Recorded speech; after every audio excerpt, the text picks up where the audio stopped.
What's up, everyone? Today I'm bringing a deck profile on my Fortune Fairies. Now, Fortune Fairies, it's a deck that is, well, pretty bad, to be honest. Like Triamond double bad. And I was touring it around, trying to see some way to make it work, and it was very tough until I cooked. I actually found a way to make Fortune Fairy good enough to where you can actually take it to a local and maybe get a couple wins. Now, can you take this to a regional or YCS?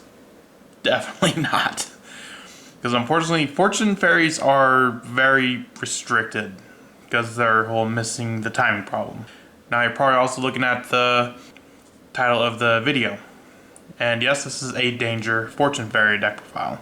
Now, originally with the Fortune Fairies, I was trying to go into a different route, more sort of a draw route. And yes, I'm very much aware that the Fortune Fairies do miss timing with the Dangers. So I'm not running the Dangers for that sort of reason. But it's just because running Fortune Fairies with running stuff like Magical Mallets, just other draw cards, it just wasn't good at all. Like, going first or going second, you were going to lose regardless. Like, unfortunately in today's day and age, that just didn't work. However, once I started messing around with the Dangers and Fortune Fairies, I was actually able to build pretty decent boards and actually pretty consistently. So without further ado, make sure to like, subscribe, and we'll get right into it. First up, I run 3 Fortune Fairy Hikari.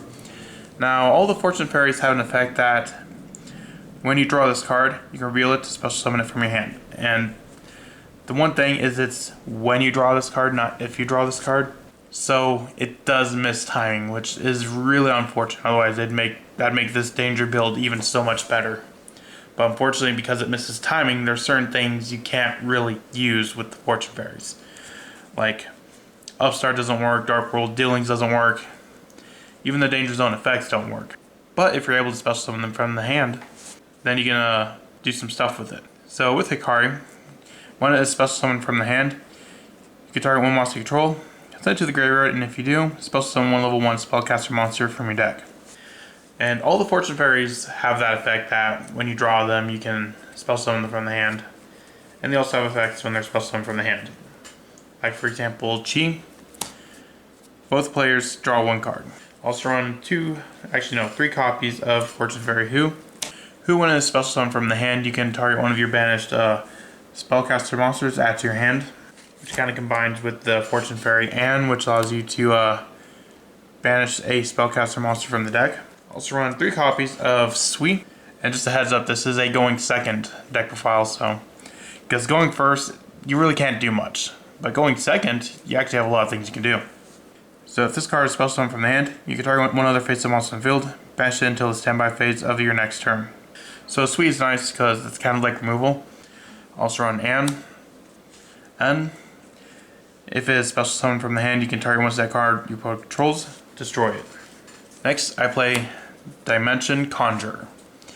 Dimension Conjurer is actually really good in this deck. If it's normal special summon, you can add 1 magical dimension from your deck to your graveyard to your hand.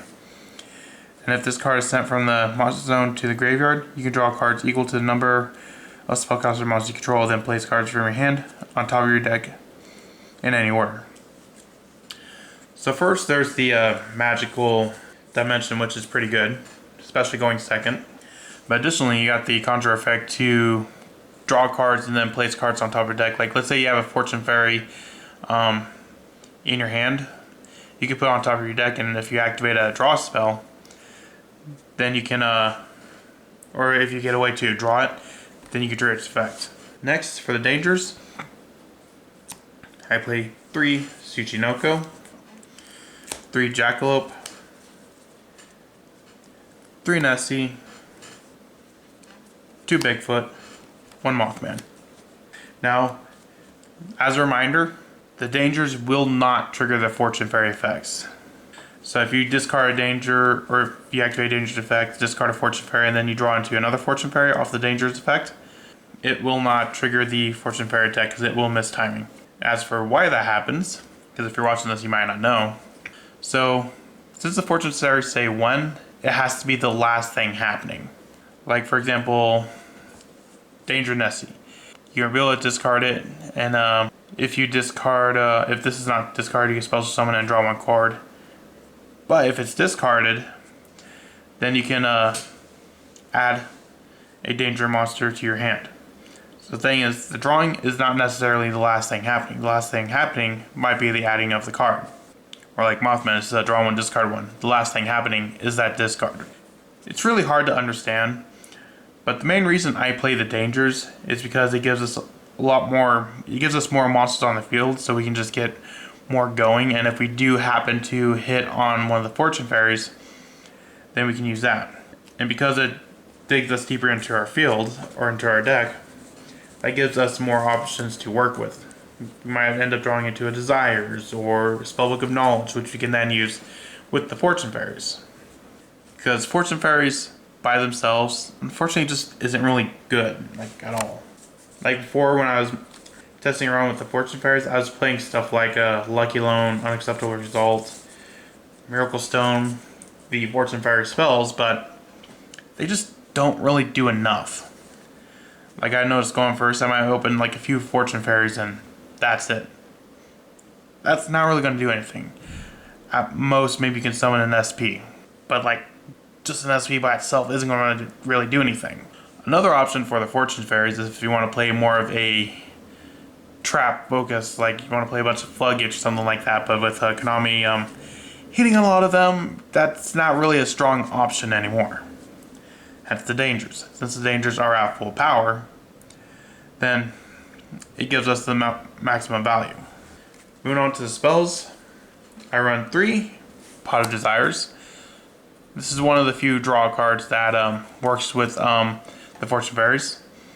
Obviously, we could also run stuff like Extravagance of Prosperity, but since we play Dangers, that's not really an option. And Upstart and Unexpected, what was it? No, Upstart and Dark World Dealings, unfortunately, cannot be used in Fortune Fairy. And the additional thing with Pot of Desires, it gets us 2 cards, so it gives. Whereas like those only give us 1, we're kind of going like 1 for 1.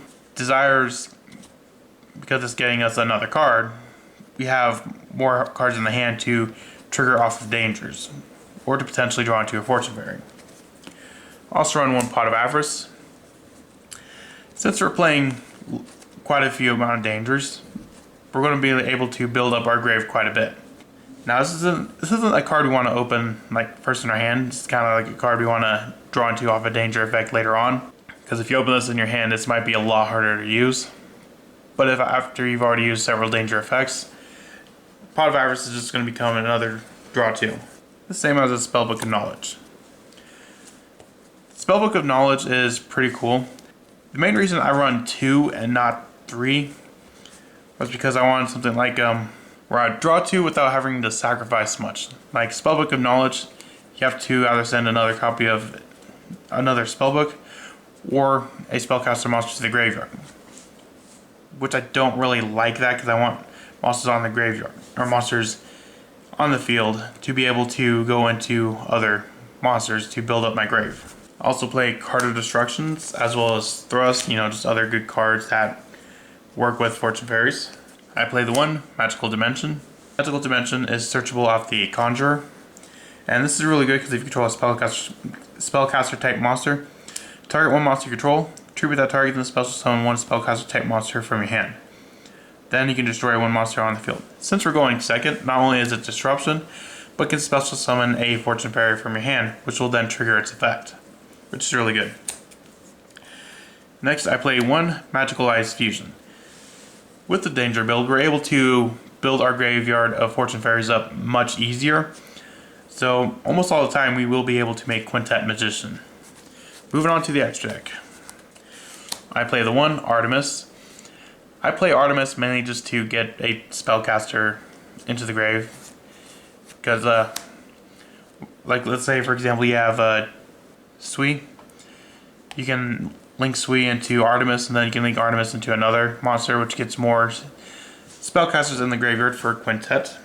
Also run the 2 Relinquished Anima for kind of the same reason, but Anima is also better. Because you can basically target what monster your opponent controls and attach it to this card as like a equip spell. So this will force a response from your opponent, kind of the same way as Magical Dimension will force a response from your opponent. I play 1 Dark, 1 Lina.